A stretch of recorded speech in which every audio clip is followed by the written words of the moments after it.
Okay, CQ, calling CQ, the old friends net on 160 meters. This is N4LQ, November 4, Lima, Quebec, Steve in Shelby, North Carolina, making a few adjustments. Okay, I guess that will have to do.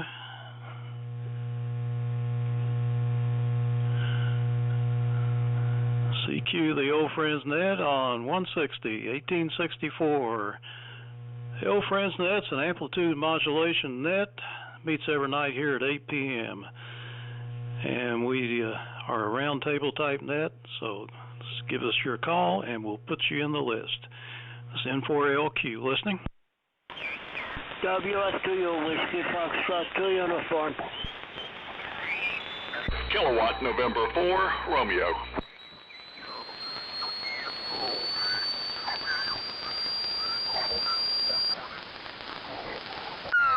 WF2U and KN4R.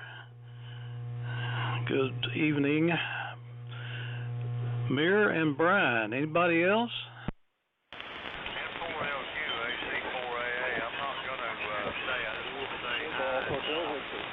Stations don't sound that good now, but I hear other stations in there too. I don't know what's going on with that, but just wanted to say hi, and I'll kind of be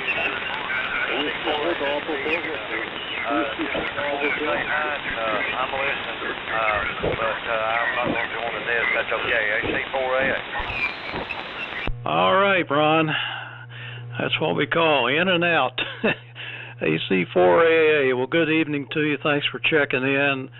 And we'll just not put you on the list, but have a good evening and enjoy the AM entertainment. This is N4LQ. More check-ins?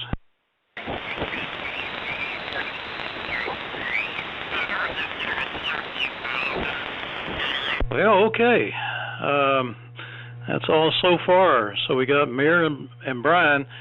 I'm running the Viking 1 for the first time here on 160. I've had it on 80 before, but not 160, and it's about 85 watts. That's about all she's got. I got to get a new tube for it, 4D32, and I think I'll be able to get some more power out of it. But this will have to do for tonight, just experimenting.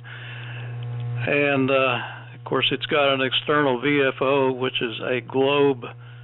I think it's a 755 or something like that.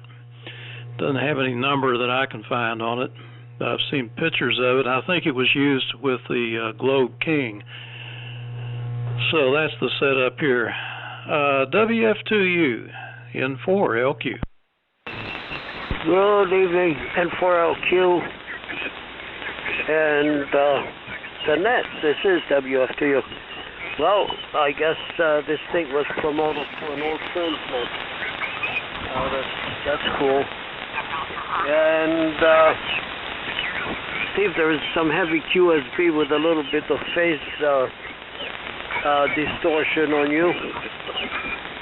You go between S9 and 20/9, relatively rapidly.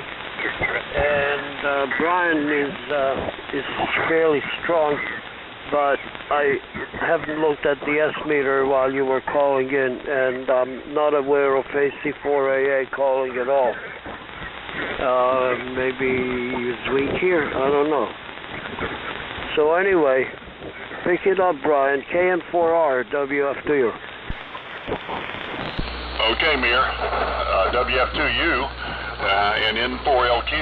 This is KN4R, Brian. Cheryl's Ford, and I'm on the Globe Camp, putting out about twice what Steve's putting out, about 100 close to 200 watts, and listening on my old HRO. So it does sound like there's a QSO a little bit I guess that's below us. So nice to hear another AM signal out there. So anyway, everything's good here. My wife's beginning to put Christmas stuff away, so we've been moving boxes, and I'm feeling a lot better today, so that's good. So anyway, Steve, how are things in Shelby? N4LQ and the group KN4R. Okay. Anybody else want to check in? Give me a call.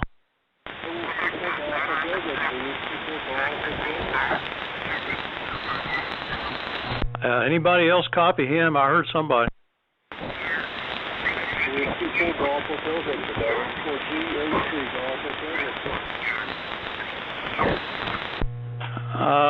Golf Hotel Victor, I think.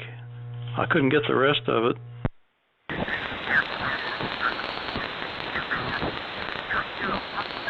Anybody else got a copy on that station?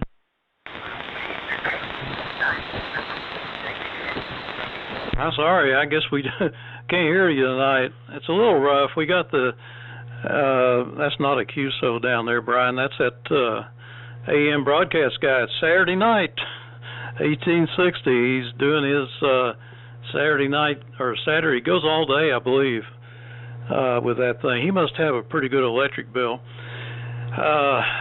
Anyway, things in Shelby are pretty good. It was a pretty day. I got out to take a walk. It was like 40 something, 45 degrees, and it was cold when I got started, but on the way back I had warmed up and it felt pretty good. So I got that out of the way. We went to a Chinese restaurant here in Shelby that we hadn't tried. What is it? Chinatown. Yeah, Chinatown. Kind of a typical type Chinese restaurant. Small fish tank, one row of stuff to pick out of, and the typical soup and the usually common pineapples. it's just so common. They're all across the country. They're all kind of alike in that regard. But it's a kind of a small place in a strip mall. There by Walmart.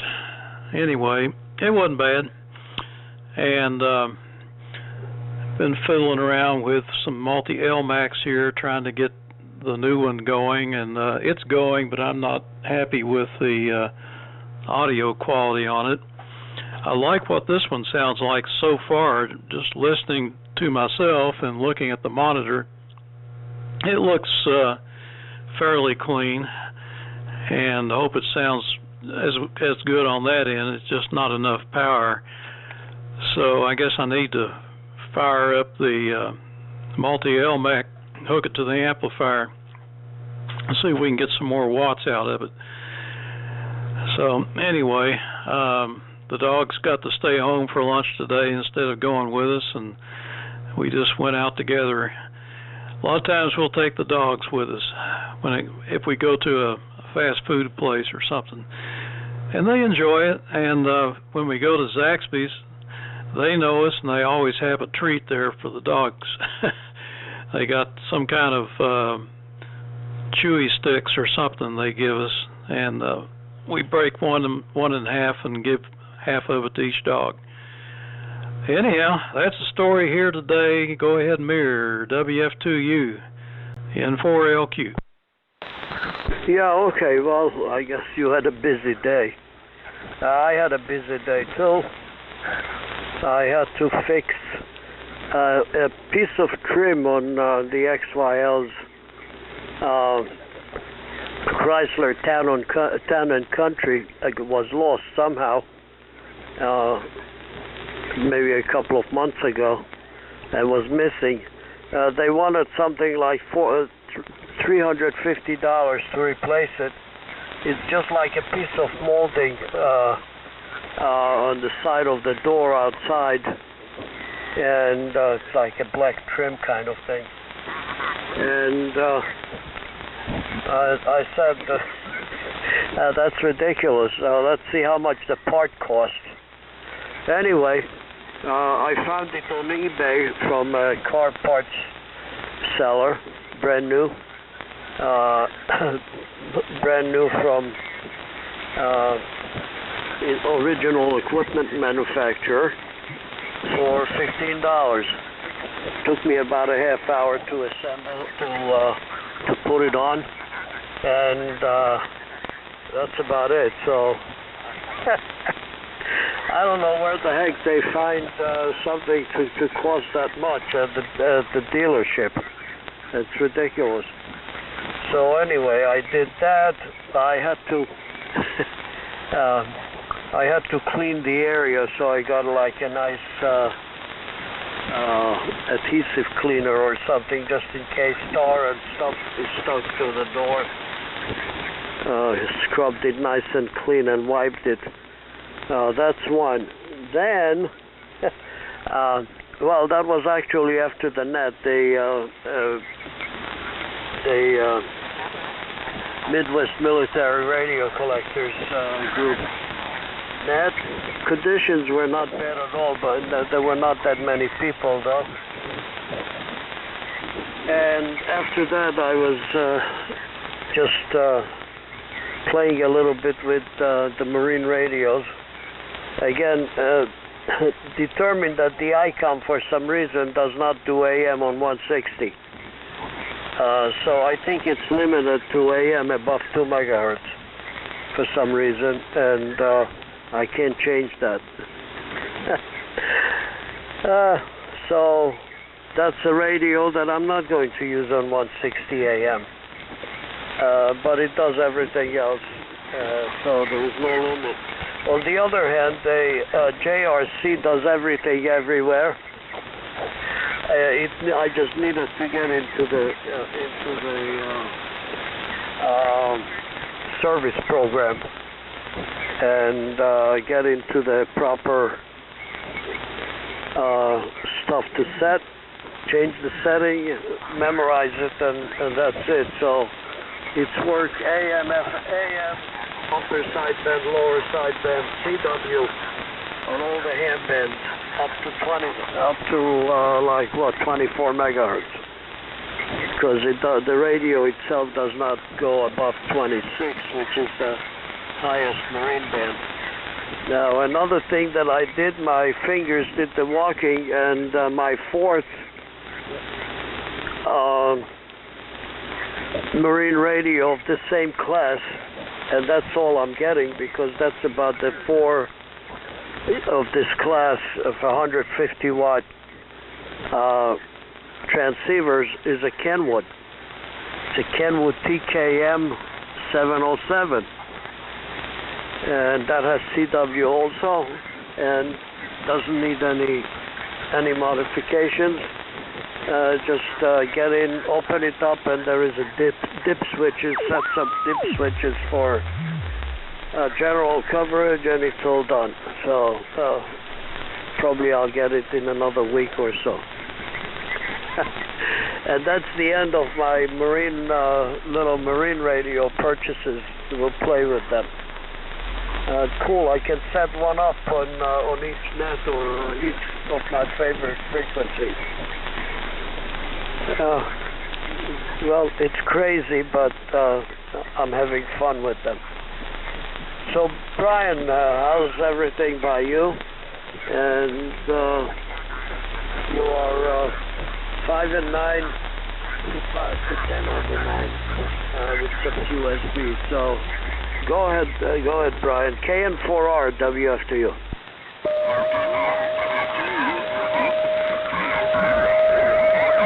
Well, you're 25 over here, Mir. Sometimes approaching 30 over. So.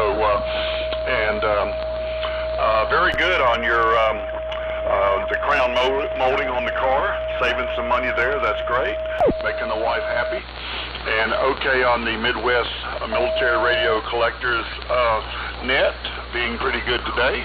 I did not get up for the old military radio net. The alarm went off at 4:30, and I turned it off and rolled back over.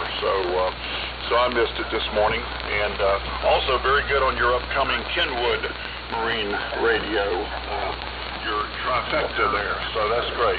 And see, about the only thing I did positive today was I did a hour presentation on national moving coil receivers for the Long Island CW Club over Zoom, and that was good. Had a good attendance there. So that was about it. So just trying to stay out of my wife's way. She fills up boxes of Christmas ornaments and stacks them down at the stairs, and I drag them upstairs, and we just kind of keep it going that way. So she's doing all the levy, all the hard work, and I'm just supporting her there. So that's about it. Let's see. I need to bring the GRC9 up here. I wish I had a little extra money right now. I would buy one of those Italian GRC9 power supplies, 12-volt power supplies. They're about $200 and something, plus I think it's like $50 to ship it from Italy. But that would be a lot smaller. Hold on a second. My wife's calling. Go ahead, Steve. KN4R.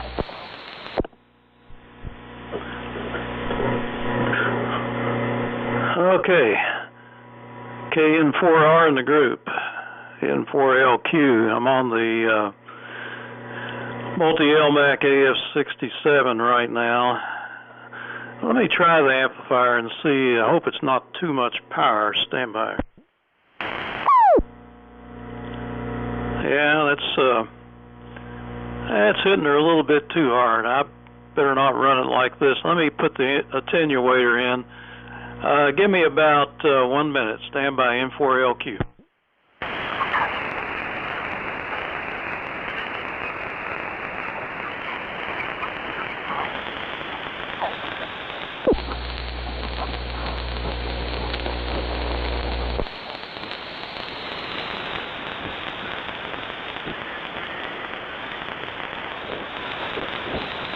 I took the opportunity to tune up a little bit too.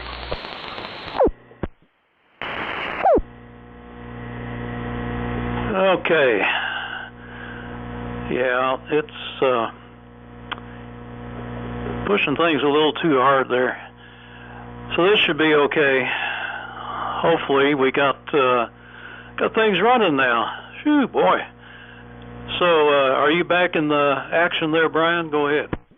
In the action here. I don't remember where I was at on the conversation though. So, but anyway, yeah, I didn't get up for the net this morning, but I did the presentation, and that's about it. Oh, I need to bring up the GRC9, one of them, and I'd like to have the little small power supply and leave the big power supply downstairs. So we'll see. I guess I'll drag the big power supply up here so I can maybe use it tomorrow on the old friend's net, and then here on 160, hopefully it'll tune down low enough to use it here tomorrow night. So I'll set that as a goal for tomorrow. So your rig there, your rig sounds very good, Steve. I don't know if you switched over to an AF67 or 8 or still on the Viking one, but you were 30 over anyway on my very generous HRO S meter. So N4LQ in the group, KN4R. Okay, yeah, I like those kinds of S meters. KN4R, N4LQ, and the old friend's net. And I just turned this AF67 on. I am running it. And of course it's going to drift a little bit, but I'm keeping one eye on the frequency. And you're about a KC down on me, Brian. And don't get too close to that AMer down there. I'm trying to stay away from him so I don't have to listen to him. Anyhow, let's see. 250. I'm running about 250 watts now. So I'm running a little more than twice the amount of power. And I don't know about the audio, but it's a little bit higher percentage. Maybe about the same. Anyway, fine on the eBay trim you got there, Amir. That's a real deal, man. Don't you love internet? It's put a stop to a lot of these price gouging schemes. Yeah, and speaking of price gouging, I was watching a new video about Tesla. Scotty, he's a guy that repairs and reviews cars on YouTube, and he had a friend that had just bought a new Tesla. I forgot which one it was, but they took it for a drive, and he talked about it, and he said, you know, look at the tires. They only got about, I think he said 5,000 miles on them. They were already starting to look like they're about wore out. And he said that's typical on the Teslas because, for two reasons, they got a lot of torque, and it's all-wheel drive, and people tend to take advantage of that. Well, that isn't good for them. And then the weight is about 1,000 pounds heavier than it typically would be on a car that size. So he said the tires last about 1/3 as long as a normal car tire would. And the claim about zero emissions is true, except for the tires. And he said that the tires, the runoff from the streets on tires pollutes the water, and so Teslas are the #1 worst car for polluting the water. So, and the other issue was the insurance premiums. He said that you can expect the insurance premium to triple because it costs so much to repair those. And the main reason for the high repair cost is because if there's any significant damage at all to the car, like a fender or something, the insurance companies insist that the batteries be replaced, and that costs multiple thousands of dollars, and so you can plan on the insurance being a lot higher on those cars. And I guess it's going to raise the rate for everybody as far as that goes. But they're really having a hard time selling EVs now, from what I have read. And there's a petition that I forgot how many, 13,000 or something automobile dealerships have gotten together and signed begging the Biden administration to stop pushing the things, because they're required to sell or try to sell a certain percentage or something, and they're sitting on the lot, and the car companies are suffering as a result. So anyhow, let's see. I ordered the shunt resistor for the Valiant, 0.2 ohms, and I got 20 of them ordered, and they didn't come in on the day that Amazon said, and all of a sudden the delivery date changed for like 2 weeks out, just all of a sudden with no explanation. So I just canceled that order and tried another company on Amazon, and it's supposed to be here in a couple of days, you know, typical Amazon Prime. So they don't always get it right, but boy, I tell you what, I'm getting stuff really cheap when it comes to electronic parts. So anybody else want to check in? This is N4LQ listening.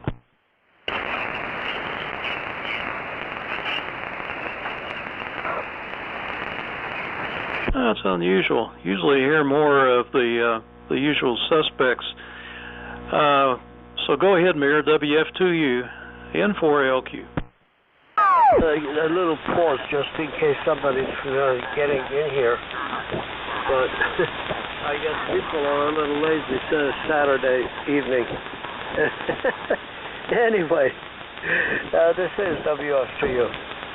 Yeah, actually, congratulations on the Viking.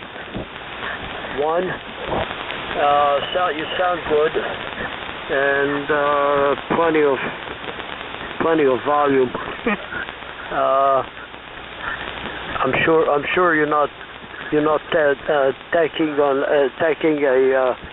an amplifier onto the Viking would be a little bit of a waste. But yeah, you sound good, and Brian, you sound pretty good too. A little weaker than Steve, but still. And interestingly enough, there is phase distortion on both of you with the QSP. The band sounds like a little bit strange that way. And some evenings are everybody's steady as anything, and barely any QSP. Now it's just like really up and down. And what else? Oh yeah, there is a big difference in. There was another thing that also with Nancy's car, the check engine light started to come up all the time, and I have one of those readers, and the fault was something with the thermostat that was it said something like unstable or whatever, I don't know, some sort of thermostat fault. But the thing is that if a thermostat is bad, let's say it stays open in the winter, it will take your car to warm up a pretty long time. And if that didn't happen, the temperature came up absolutely normally. Or if it's stuck closed, then your engine will overheat, and temperature was absolutely normal otherwise. And in the Chrysler, it's in a completely stupid place. It's not even in the radiator, like next to the radiator. It's somewhere underneath, but it's relatively easy to get to. So I watched on YouTube how to replace it. It's not a big deal really. But she asked, okay, how much would it be to replace it? They told her like $450. So okay, I went online to and priced it. The part itself is $25. It's like a whole housing, and because it's not like the old thermostats that it just goes into the it drops into the radiator from the top or something like that. It's like a hose, and then it's tied to the it's bolted onto the engine block on the side underneath. It doesn't go through to the engine, it's just there with a hose in and hose out. So $25. That was another doozy there with that stupid prices. But anyway, so that's what it is. So you faded out a little bit, Brian. What is with that Italian GRC9? Is there an Italian-made GRC9 available or something that you wanted to get? Just clarified for me. KN4R, WF2U. Okay, Mayor, very good. WF2U in the group, KN4R. Yeah, I'm sorry. The GRC9 comment, there's an Italian power supply, a small power supply, comes with the cable to connect it to the GRC9. I think it runs off at 12 volts, and it's something you can hold in your hand, Mayor, and it's about $200, but it's Mike K4IC mentioned it, and he likes the guy who makes them. He says it does a really good job. So that'd be a whole lot easier to lug up here than that power supply, which is probably more like 60 or 70 pounds. But I'll bring it up tomorrow and set up the GRC9, and that way I can have a different radio than this Globe Champion to use on AM, on 160 AM. I hope the transmitter and the receiver tuned down far enough to catch 1864. We'll see. And very good on your check engine light and the thermostat reading and the part and all that. That's great. So you're saving a lot of money making those repairs. So you're a very handy guy. I hope your wife appreciates that, Mir. So,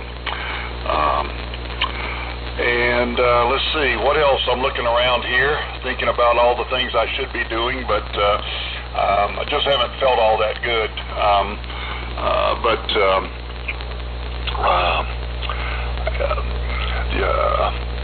But I'm feeling a lot better now. I've been taking a lot of Dayquil and NyQuil, so I think my wife wants to drag me to a New Year's Eve party with friends, though she asked me how I was feeling today, and I said, well, maybe a little better, but I'm kind of hoping that I relapse, because I'd rather not go do that again. Been there, done that, so we'll see, though. So back to you, Steve. N4LQ in the group, KN4R. Okay, KN4R in the group, N4LQ. Anybody else out there want to join?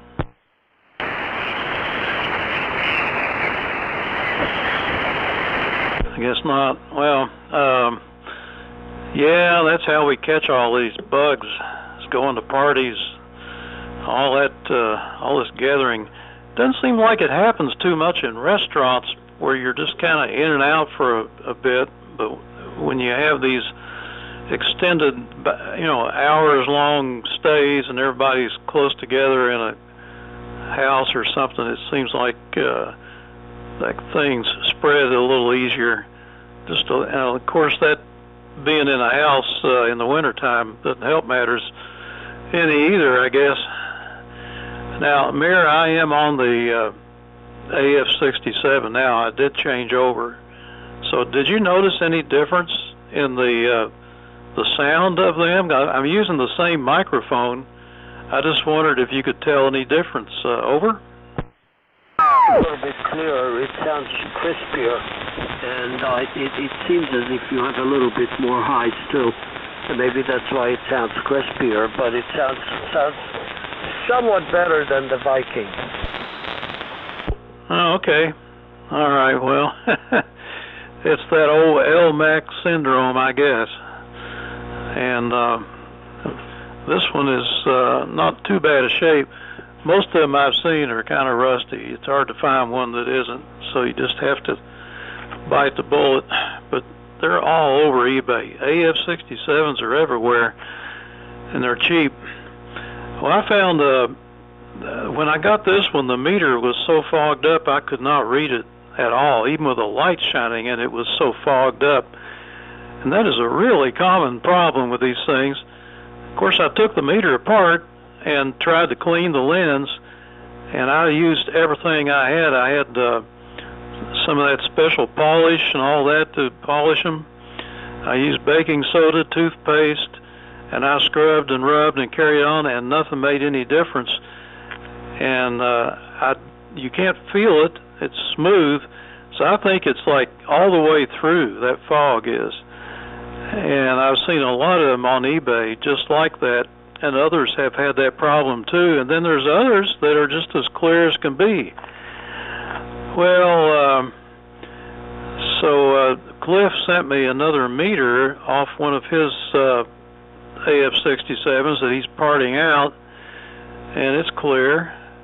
And so I swapped it out, and then I was looking on a website that talks about mods for AF67s, and they mentioned putting another light bulb in behind the dial of the VFO so that it could help light the meter up. And I thought, how's that going to help any? The meter's black all the way around it. I started looking at it, and I said, it's black plastic on the side of the meter, and it goes right up against the VFO, but there's no way for light to get in there.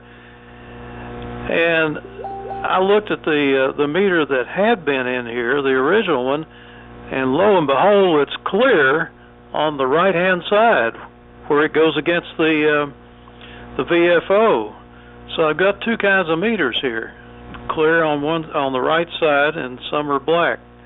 So apparently, at some point in history, LMAC decided to change over to a clear lens on the right side of their meters and not on the left, and hoping some of the light bleeds over from the VFO into the meter, which doesn't really happen. It needs, even the VFO needs more light. So anyway, now what? I'd like to put a light bulb in the meter. It's no big deal, you know. It's sitting here, but this was made to be used in a car, and people did complain about the fact that they could not see the meter in the dark. Anyway, well, that's really good about that thermostat, man. Oh man, you are the handy man, and that's great that you're able to do that. Oh, years ago I had to fix the washing machine and ran into the same issue, and it was going to cost about so much to change the pump that I would have had to. It would have been cheaper to buy a new washing machine, I believe. Got a price from a parts house and went and got it and just stuck it on there. I figured, well, I don't have much to lose because it was so cheap. I stuck that on there, and that worked good. Took care of it. So, you know, if you're willing to do the work, you can figure it out yourself. Too bad for the repairman, I guess. So, anyway, let's see. I can't think of anything else exciting that's happened here today, except for this. Oh, another thing was I think I mentioned that I thought maybe the 4D32 tube was soft in this Viking 1. Well, W4CDJ up in Indiana was kind enough to send me one. It was in a box, and he said it wasn't new. And I put it in. It got here today, and I put it in, and it was almost dead. I mean, just about 10 watts out is all I could get out of it. So that is one weird tube, man. It's got one pin that's bigger than all the rest of them. That's the keyway. It's a strange tube. So I guess if I want full power, I'm going to have to bite the bullet, spend $60 or so, and get one off of eBay. And there's some that say used and some say not tested, and I'm like, yeah, I'm going to buy an untested tube, sure. WF2U N4LQ.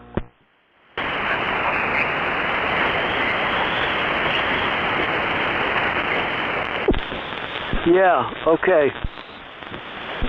Yeah, that's not too bad for price. And I remember Hamfest that they were selling them like for $15.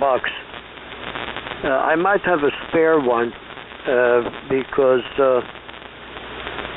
well, I have a Viking. I have to haul it into the shack from the garage and put it on the air finally. It's been sitting here for like 4 years. Anyway, what am I going to put on the air tomorrow? I think I'll just go with a EF67. It always sounds good unless conditions are totally rotten and the power is not enough. Always sounds good, so I might as well just put it on. The little heat kit is not bad either, but I think the AF67 sounds better. And what else? Oh yeah, I can put my TMC back on the air. Remember when I used to run my TMC with a 350 watt amplifier? Ran about 150 watts or so. AM, 150 watt carrier or so. Well, I think I don't have to rewire it because I know that I changed something in the rack. I can go and check it if it's ready to go again. With that, I have the GPR 90 receiver in the rack.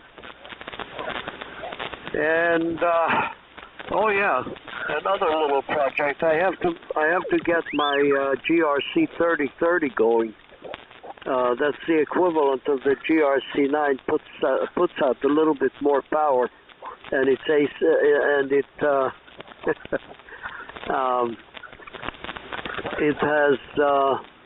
it has regular AC tubes.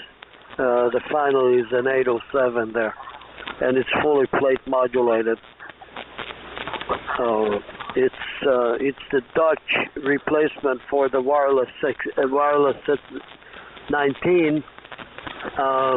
Same footprint, so they fit in their vehicles in the same place, but it's using the GRC 9 accessories, and it has the same bends exactly. So it should be. I know that the receiver is working well. The transmitter does not put out power because they demilitarized it. They just hacked up the tank coils, and I just got a replacement set last year, but I didn't assemble it yet. So that's all my plans. I wish I had more time. So Brian, go ahead. KN4R WF2U. Okay, Mayor, very good. WF2U in the group, KN4R. All right. Well, very good. Look forward to hearing the TMC back on AM there, Mayor. And GPR 90 is a nice receiver to pair with it. And also very good on the GRC 3030. I hope you can get those plate coils swapped out so you can use that. Sounds like an interesting radio. In fact, I think I saw something on the web somewhere. I was looking around, and maybe you had mentioned it before, and I took a look, and that's really good. It's good that they use all the GRC 9 accessories. It makes a lot of sense. So, yeah. So, well, and Steve, okay on the AF67 meter replacement from Cliff, and also the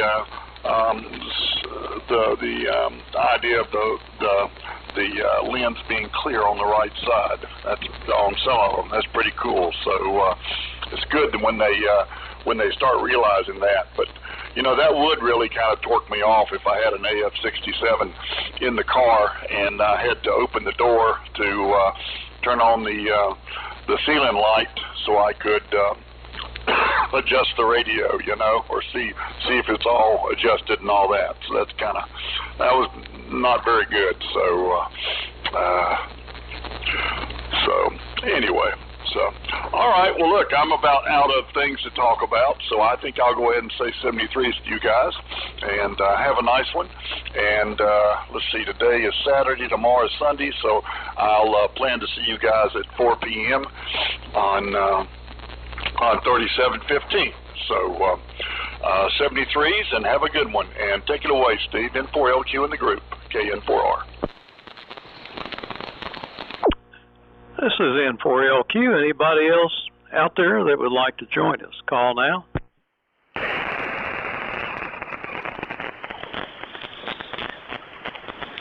I don't hear anything. Did anybody else hear anybody?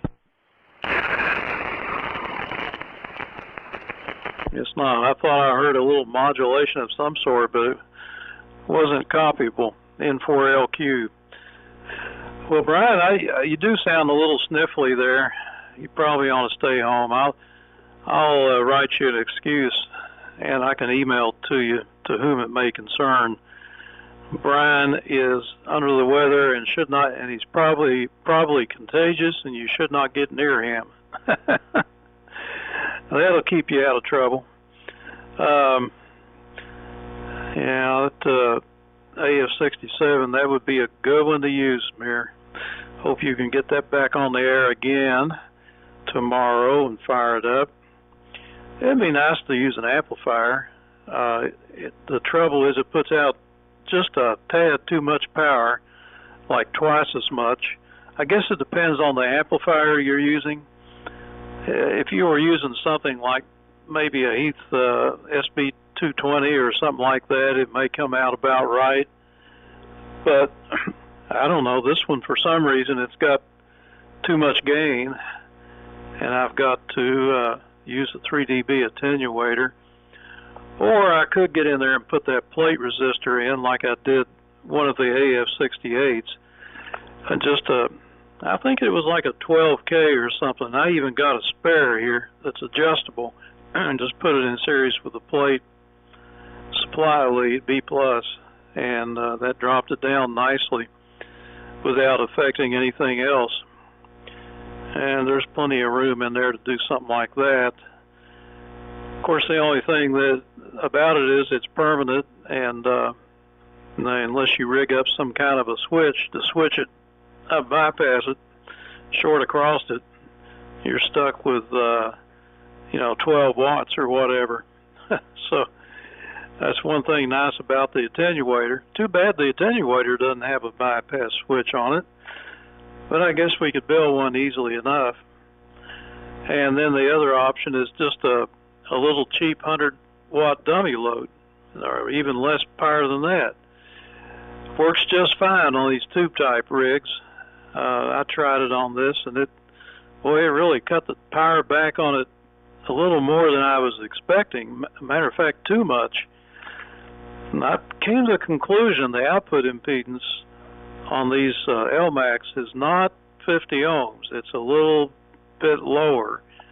And some people have written articles about that and how to change the number of turns on the tank coil to get it to 50 ohms. And apparently they did that to provide a better match to the mobile whip antennas. I don't know, it sounds kind of strange to me because the manual says 50 ohms, but that's what they say out there. And yeah, this light bulb thing, and no light bulb in the meter, it's kind of weird because everybody else had, well, I won't say everybody else, but a lot of companies had meter bulbs. I'm trying to think, this Viking one, it doesn't have a bulb in the meter. That's I don't know when they invented bulbs that went in meters. It seems like a lot of the old receivers, the S meters, had bulbs in them. So I'm not sure why they wouldn't put a bulb in that thing. I guess with these little tiny LED things they've got now, you could pretty easily get in there and run a couple of wires through a tiny hole and do that. One thing I learned about meters and fixing them is if you use super glue to hold it together for any reason and you close the meter back up, it'll probably ruin it because it'll fog it up. That super glue evaporates in there and creates a nice hard crusty fog. It really messes them up. I don't know what that gas is that it gives off, but it'll sure mess up a meter. So over to you there, Mayor. And Brian, I hope you can get your GRC going for in the morning. That'll give you something to do instead of going to the party, I guess. Let's see. WF2U, N4LQ. N4LQ, WF2U. First of all, Brian, 73, have a good night. Hopefully, we'll talk to you tomorrow at on the old Transnet. And so, what time is it?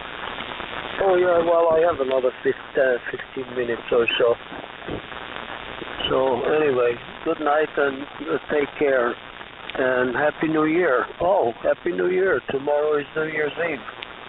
Jeez, I almost missed it. And Steve, I fixed up several meters that the glass separated. And I was floating around and the movement was fine. And I glued it in. Gave it plenty of time to dry, and it's still working for the things that I fixed years ago on some military stuff. So I don't know. I don't know what the story is with the AF-67 or 68 meters. And other than that, there is, what am I doing tomorrow? Oh yeah, I know Nancy always likes to watch that stupid bolt fall, and I always like to go to bed at a normal time because it's going to be January 1 in the morning anyway, whether I see that silly ball or don't see. And all I'm saying, every time that I see even part of it before, like earlier when they show Times Square, it always makes me happy that I don't have to be there. And anyway, so that's the story. And I wanted to. Oh yeah. Since I need a microphone connector for the JRC transceiver here, and it's only coming in the middle of the week. And when I got up this morning, I checked. I said maybe Harley's is open today, and I'll run down and see if they have it. Actually, I could call them. And by the time they close at 12 o'clock, by the time I got I finished with the MMRC GNet, there's no way I could have made it before 12 o'clock with enough time to look around and buy a few things as long as I'm there. So it would have been a wasted trip anyway. Otherwise, I would have probably been able to get the JRC on the air. But as it is, it's okay. I have a nice electro voice microphone for it, low impedance, and that should work really great with it. So that's all settled. So anyway, Brian, if you're still here for the last round, then pick it up. Otherwise, it's back to Steve. N4LQ, this is WFW. All right. Hey, I've got a technical question for you, Mir. A Zener diode, which I've been using on the cathodes of this modulator, 22 volts to replace the battery. I'm sure you're familiar with that. The anode, or excuse me, the cathode goes to the cathode of the tubes, and anode goes to ground. Gives me exactly 22 volts. Works beautifully.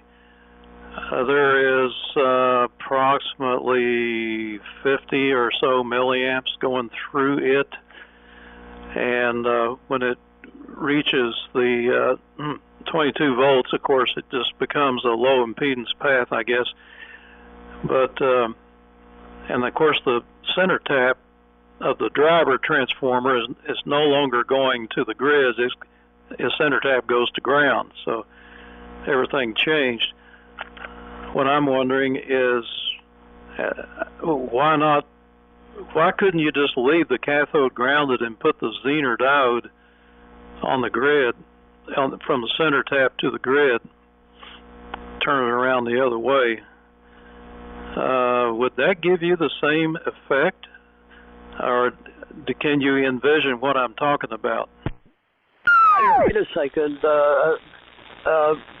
Why would I have to look at the AF67? But normally a bias battery is between the ground and the signal grid, and it does the cathode current doesn't go through it, and in Class A, which is the modulator tube. In Class A, basically there is no grid current. It's just like, so the battery basically has very, very close to the shelf life.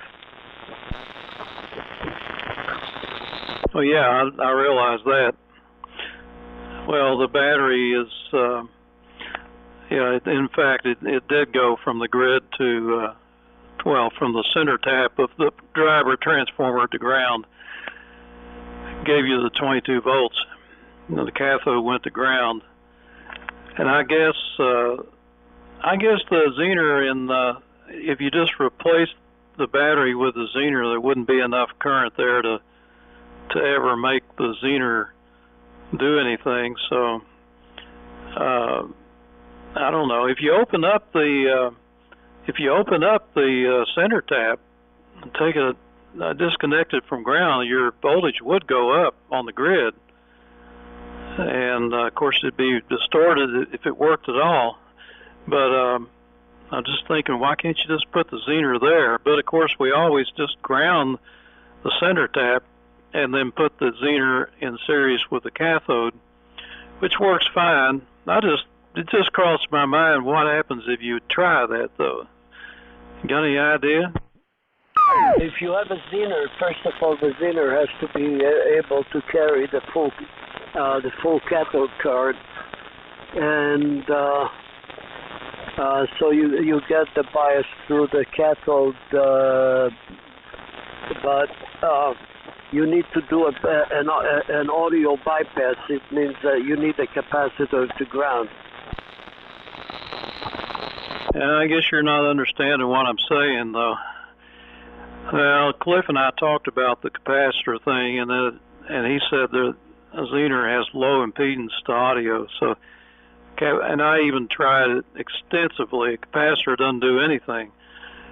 It has no effect on the audio quality or sound or level or nothing. It's just like the Zener seems to be like a dead short for audio. But I'm talking about not putting the Zener on the cathode, but putting it on the grid, on the center tap of the transformer. No, it's not going to work because the Zener is not going to get enough current to do the regulation. It's simply not going to. It might not even conduct. So that's one of the reasons. And the reason I'm saying that it might need a bypass is because it's probably rectifying the audio going through it, so that you might get some distortion. Yeah, I tried that. I've got a 470 microfarad across this Zener, and matter of fact, today I was playing around with and without the capacitor, trying to see some kind of difference, and I just couldn't detect any. But it doesn't cost much to put it on there, and a lot of people think there should be one there. So I don't know. Cliff and I were talking about it the other night, and he said, "Nah, you don't even need it because the Zener has such low impedance to AC of all kinds." So I don't know. Anyway, I just thought I'd bring it up, and I kind of suspected it wouldn't do its Zener thing without enough current there to supply it. Just something interesting to try. First thing I tried was using a resistor. I'm thinking it was a 500 ohm or 600 ohm, something like that, in place of the battery on the cathode. That worked okay. Matter of fact, that's what the A54 has, is a cathode bias resistor, no battery. It worked okay. but I guess it may have reduced it used up some of the power for the amplifier. That's what it's going to do. Plus, it's not going to be as linear because then the current will be further.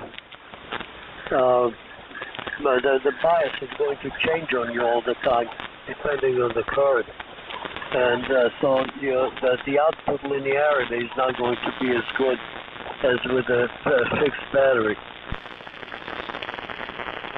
Yeah, Roger. Well, yeah, I was just playing around with that today, and I put my milliamp meter in series with the Zener to ground and watched the current as I spoke, and it would idle at about 50 milliamps, and then when I talked, the current would jump up real high, of course, and at the same time I was watching the voltage, and it stayed rock solid right at 22 volts. I said, now that is a regulator for you, man. That's working great.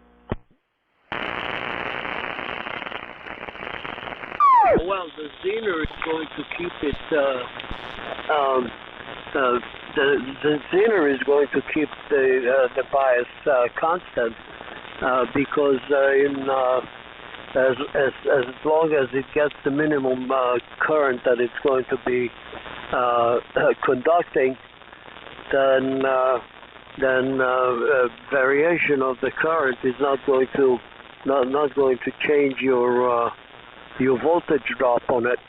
That's the idea of a voltage regulator. Yep, and if you use a resistor, you really do need a capacitor across it to absorb the voltage changes, or you'll get cancellation, which is supposed to help with some kind of distortion, I believe, but you do lose gain if you don't have that capacitor on there. But it makes a huge difference with a resistor, cathode resistor. I can't see it didn't do anything because there's no voltage fluctuation on that Zener, and the capacitor just kind of sat there, nothing to do. What I'm saying is that the Zener is conducting one way, and the audio might be rectified on it. Well, I guess you could, let's see, what could you do? Put a scope across the Zener and look at it?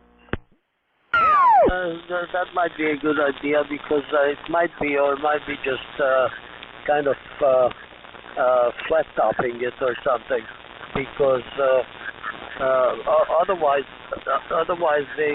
so that might introduce some distortion, which might be just something that you don't really hear, but if you put a scope on it on the output, you might see something. Although, thinking of the output transformer, that's going to be smoothing the sine waves because the